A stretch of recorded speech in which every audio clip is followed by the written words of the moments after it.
todos, chicos, soy Adolfo del Caño. Una vez más quiero presentaros mi último trabajo. Se trata de la construcción de pirámides. Siempre fue un enigma, y seguirá siéndolo seguramente, el cómo pudieron hacer aquellas construcciones tan faraónicas. Heródoto en el siglo V a.C. ya tenía sus inquietudes. Él tenía conocimientos de lo que le contaban los antiguos egipcios y él pensaba que serían necesarias para elevar los bloques una serie de palancas, unas pequeñas máquinas hechas con troncos para poder elevar las piedras. En el siglo XIX, ingenieros también propusieron una necesaria y kilométrica rampa de arena, de piedra, para poder subir esos bloques. Más tarde, Joseph Davidovich propuso algo más extraño, el licuar la piedra, una especie de geopolímeros, una especie de tratados con hormigones para poder hacer y construir la propia piedra en el lugar de ubicación. La cosa no quedó ahí. En el 1980, el propio doctor Friedrich Galois y Marc Lemaire pusieron que tenía que necesitar una serie de rampas, o una rampa envolvente, que fuera, en fin, una serie de trazados externos en la propia pirámide para poder ubicar esas piedras. La más plausible fue posterior, en el 2005, cuando Jean-Pierre Houdin, por medio de un programa 3D, consiguió crear una rampa interna. Incluso hizo fotografías en las cuales parece ser que por unas técnicas determinadas localizaba esa rampa interna. La última propuesta también he llegado a conocer que don José Luis Baranda, un vallisoletano, era capaz, o él entendía que la hidráulica fue fundamental, o sea, que necesitaban máquinas movidas por presión de agua, bombas, en fin, una serie de técnicas. No vamos a descartar ninguna de ellas. Lo que propongo es una nueva. Pero este trabajo que os presento me ha costado un poquito dar con ello, pero lo primero que necesité fue construir mi propia pirámide.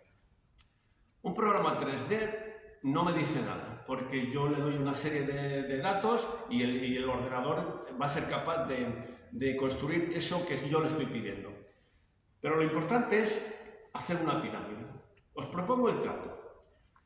Cogeros unas 20.000 piececitas de estas, son trocitos de madera, en mi caso, y os daréis cuenta que construir una pirámide solo hay que apilar las piedras. No es cuestión de mucho más. Lo que pasa es que ellos lo hacían ordenadamente. Con la única diferencia, aquí tengo dos tamaños de piedra. Uno de unas 5 toneladas y otro de unas 90 toneladas. Eso es lo que eran capaces ellos de crear, de llevar a cabo. La pregunta es la siguiente. Si eran capaces de elevar este tipo de tonelaje, ¿qué supondría para ellos mover millones de piedras de este otro? Ninguno. Tiempo, trabajo, lógicamente, pero ninguna imposibilidad. A lo que voy es a construir mi propia pirámide.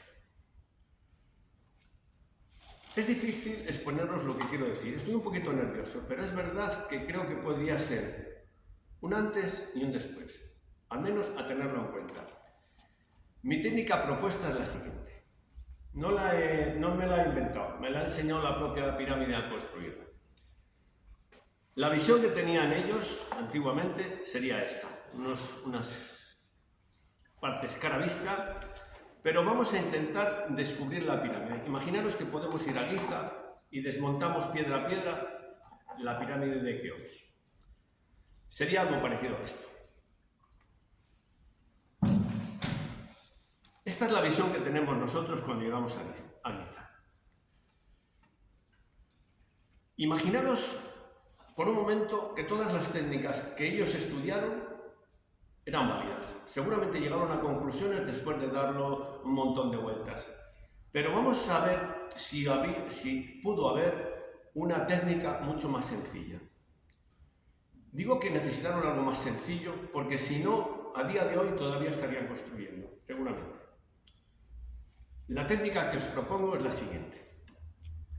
Cojamos la rampa longitudinal que propusieron los ingenieros en el siglo XIX y la acortemos. La acortemos de tal manera que podamos alcanzar con ella una parte de la pirámide. Alcanzaríamos, imaginaros, si la dividimos en 4 cuartos, el primer cuarto. El primer cuarto sería lógico hacerlo con rampas incluso 360 grados alrededor de la pirámide. Pero ¿qué ocurre cuando nosotros alcanzamos mayor altura? Esa rampa debería de ser ampliada, muchísimo más larga, más complicada. Para ello, lo que hacemos es esta técnica. Poner atención. Tenemos la rampa externa hasta la primera parte de la pirámide y lo que hacemos es continuarla en espiral hacia el lateral de la pirámide.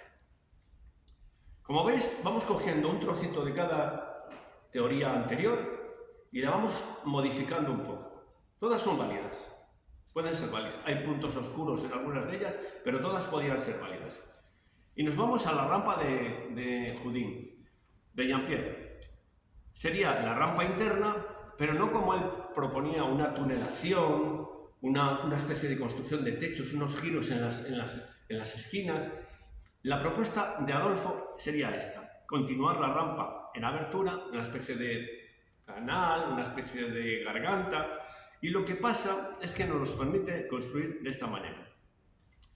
Es cierto que yo puedo seguir construyendo todo lo demás, nivel a nivel, vamos creando una mastaba, otra mastaba, más alta, cada vez más alta, pero es cierto que cuando os pongáis a construir, y en serio os lo digo, vais a notar que las caras desaparecen. ¿Por qué desaparecen las caras? Porque no estamos trabajando en un cubo, en un cilindro, estamos trabajando en un cono. Entonces, cada vez que subimos, por mucho que nos queramos ir hacia el interior, la propuesta es que las paredes desaparecen en mayor o menor altura. Vamos girando, vamos subiendo, nos va permitiendo perfectamente, tenemos luz, tenemos facilidad de trabajo, incluso los propios trineos, aparte de poder ser tirados desde la parte delantera, también podían ser ayudados desde las partes superiores, o sea, sería mucho más fácil, sobre todo en los grandes bloques. Habría personal porque no todos los bloques subirían en trineos, los grandes sí, pero habría seguramente filas de obreros que llevarían hasta bloques de 40, 50 kilos de relleno, escombro, todo ese tipo de trabajo. Como veis, la técnica es sencillísima, más sencilla de lo que siempre nos propusimos. Continuamos la subida, vemos que la cara, en este caso la cara posterior, desaparece, pero mucho más arriba, o sea, no deja de existir esa pared al mismo nivel. Siempre, cada vez que subes la rampa, te permite construir según lo vamos viendo. Pero ¿qué ocurre cuando llegamos en la parte alta de la pirámide? Como digo, hemos dividido la pirámide en 4 cuartos, pero el último cuarto sería difícil de continuar esa rampa envolvente. ¿Qué pasaría? Que en ese momento tendríamos una superficie tan lisa, tan amplia, que nos permitiría hacer una pequeña pirámide, yo calculo de unos 20 metros de altura. No sería un problema cuando la original tiene 147. Entonces, mediante esa rampa envolvente, en extensión, y siempre digo, está abierta, no es cerrada, ni apoyada en los laterales, como proponía el profesor Jaguas, nos permitiría construir finalmente esta pirámide chiquitita. ¿Qué ocurre cuando estamos arriba? Ya hemos culminado la pirámide fácilmente, la teoría es válida, os lo puedo asegurar, a mí me lo permite, esta pirámide está en construcción y llevo esa técnica, la rampa de subida, en fin, hay una serie de movimientos que son accesibles. Cuando estamos en la parte de arriba y decimos, ¿ahora cómo rematamos? Porque claro, tenemos la falta de una pared. Pues lo que hacemos es ir rellenando, no colocando, sino rellenando. O sea, no necesitaban incluso ni una perfección exacta en la parte interna. Van colocando los bloques van cerrando y luego van cerrando las paredes. Eso sí, las paredes externas tienen que ser homogéneas a lo ya construido. ¿Para qué? Para que una vez finalizada la obra no parezca donde, o no se note dónde han estado construyendo. Insisto, van rellenando, van poniendo la pared, van bajando, rellenan, ponen la pared, en fin, van haciendo esa técnica en descenso. O sea, hay un medio de construcción en proceso y otro en retroceso. La solución es la siguiente. La conclusión es la que yo he llegado a ver. Y es que no necesitaban en principio una gran rampa. No necesitaban en principio una rampa envolvente infinita.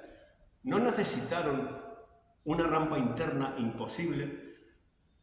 Solo necesitaron 180 grados. Hablamos de que la primera parte se podía construir desde el exterior. Las partes intermedias se podían construir por medio de una rampa de tan solo media vuelta de pirámide y la última parte se podía construir perfectamente desde las alturas, desde esa superficie que creaba la última mastaba. No sé si soy capaz de comunicaros lo que vi al construir mis pirámides. Creo que hay que tenerlo en cuenta. Me apetecería que os pusierais en contacto, me pusierais pegas, me preguntarais ciertos detalles, porque luego incluso siempre nos preguntamos ¿para qué se necesitó la Gran Galería? Pues era imprescindible para construir la pirámide. Y digo imprescindible porque realmente la Gran Galería es una especie de columna vertebral desde la puerta de entrada hasta la parte alta del nivel en construcción, independientemente. Esta gran galería, este pasaje, los que visitáis la pirámide os daréis cuenta de cómo está situada, permitía siempre, en todo momento, a los obreros, pequeño material, una comunicación rápida en la parte alta. Es un acceso directo a las partes en construcción. Pero ¿qué ocurría cuando esa construcción alcanzaba el nivel de la Cámara del Rey? Esa gran galería, ese servicio que estaba dando, desaparecía totalmente. En ese momento ellos pensaron, necesitaban otra gran galería en la parte superior. ¿Por qué? Porque necesitaban nuevamente esa comunicación desde la parte delantera, desde la puerta inicial, hasta la parte alta, donde estaban construyendo. Imaginaros que vamos subiendo la pirámide, desaparece la primera gran galería, no podemos hacer uso de ella, seguimos la segunda parte de la pirámide, construimos nuestra nueva gran galería y nos queda este tramo que es el que ellos construyen a partir de una pequeña meseta para construir una pirámide realmente diminuta. No me voy a extender mucho más, solo quiero que cojáis estos conceptos, que les tengáis en cuenta, que os propongáis crear vuestra propia pirámide, olvidaros de la creación en un ordenador, vais a hacer vuestras maquetas, vuestras mediciones, vuestras escalas y os daréis cuenta de que por esta técnica fue posible construir la Gran Pirámide sin ningún esfuerzo. Muchas gracias. Nos vemos, chicos.